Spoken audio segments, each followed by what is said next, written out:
মমতা বন্দ্যোপাধ্যায়ের জন্যে 6 বছর কংগ্রেস থেকে বহিষ্কৃত হয়েছি। 6 বছরের জন্য, এটা আপনারা অনেকেই জানেন না।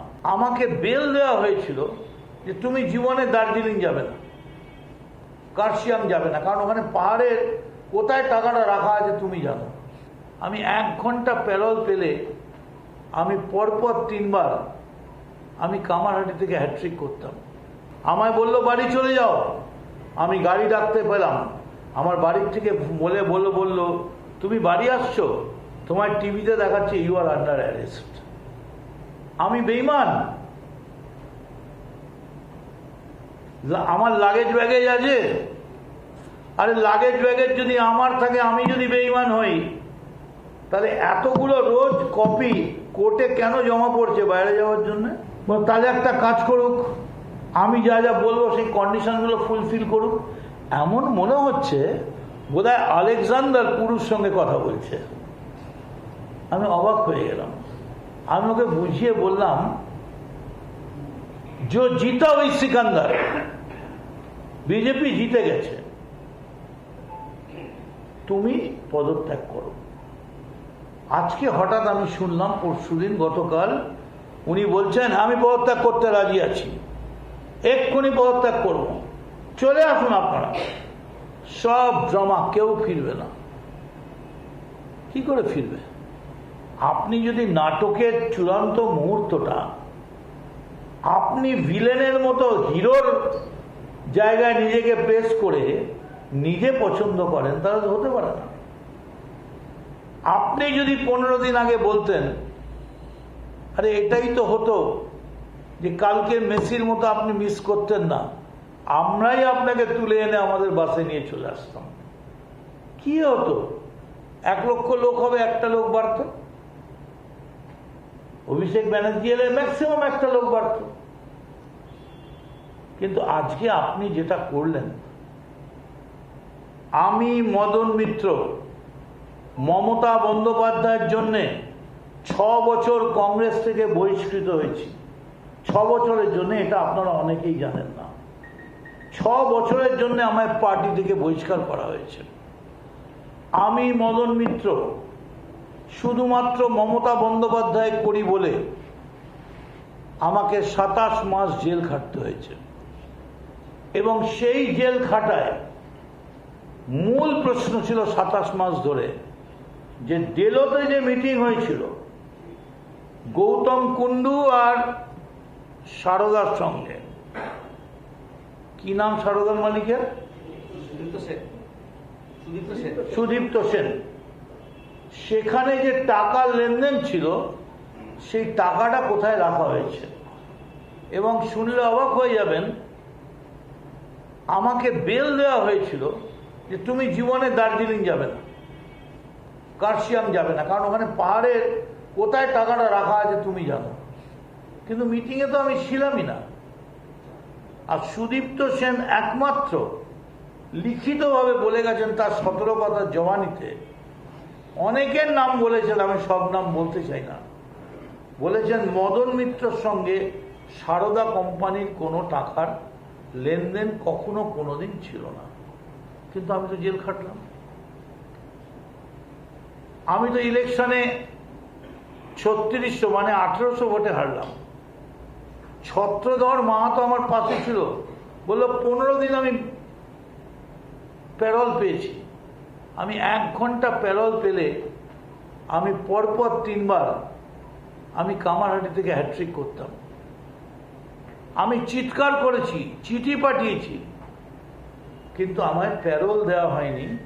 তার কারণ কেউ কেউ বুঝিয়েছিল পশ্চিমবঙ্গের ইতিহাসে জেলের ভেতর থাকাকালীন কেউ কোনোদিন বিধানসভা নির্বাচনে জিততে পারেনি, স্বাধীনতার আগে এবং পরে। বিধানসভায় মদন মিত্র যদি জিতে যায়, তাহলে এটা একটা রেকর্ড হয়ে যাবে। আমি, আমার স্ত্রী, পুত্র, আমার পরিবার, আমার জীবনের খাতা থেকে 27টা মাসের খাতা পাতা ছিঁড়ে দেওয়া হলো। আমার কি অপরাধ? আমি আজকে বলতে বাধ্য হচ্ছি, এই চিটফান্ড আজকে যেহেতু শুভেন্দু অধিকারী তিনি নতুন করে খাতা খুলছেন, আমি বলছি নতুন করে খাতা খুলুন এবং একটা পাবলিক শ্বেতপত্র দিন, কারা কারা ইনফরমেশন দিতে চান দিন, আমিও দেব। তার থেকে প্রমাণ হয়ে যাবে যে এই পঞ্জি স্কিমে, don't forget that I was the first victim of the Ponzi scheme in the country of India.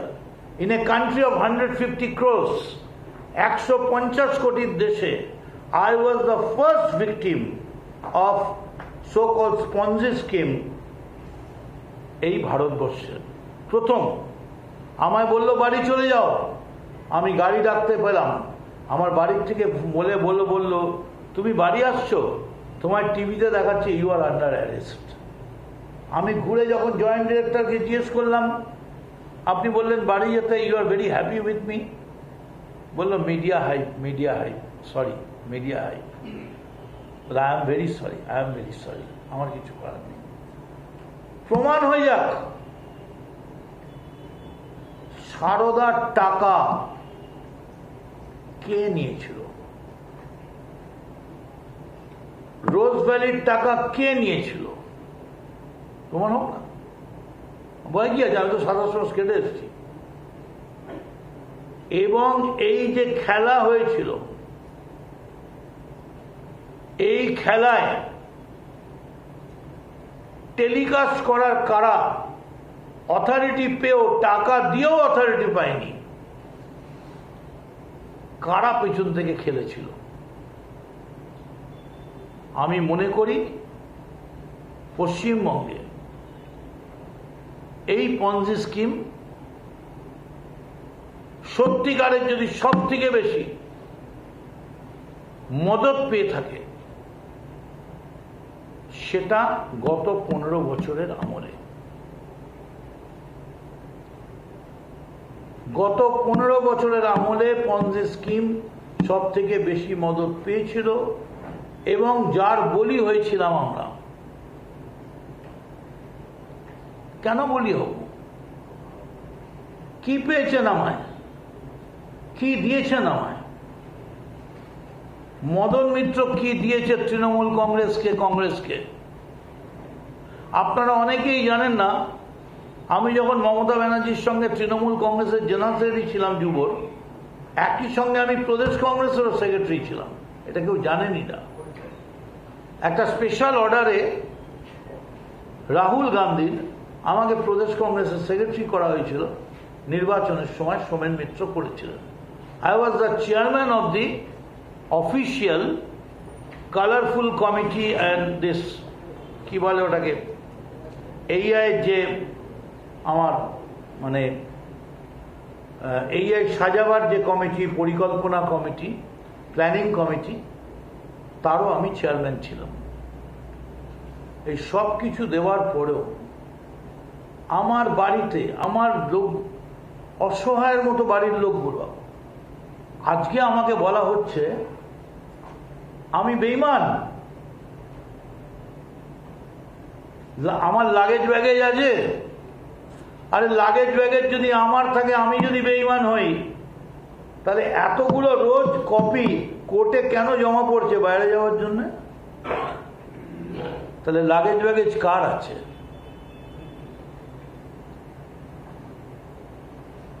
আমি অরূপকে জিজ্ঞেস করলাম, তুই বেঈমান? বাংলার আওয়াজ, বাঙালির আবেগ, জি 24 ঘন্টা।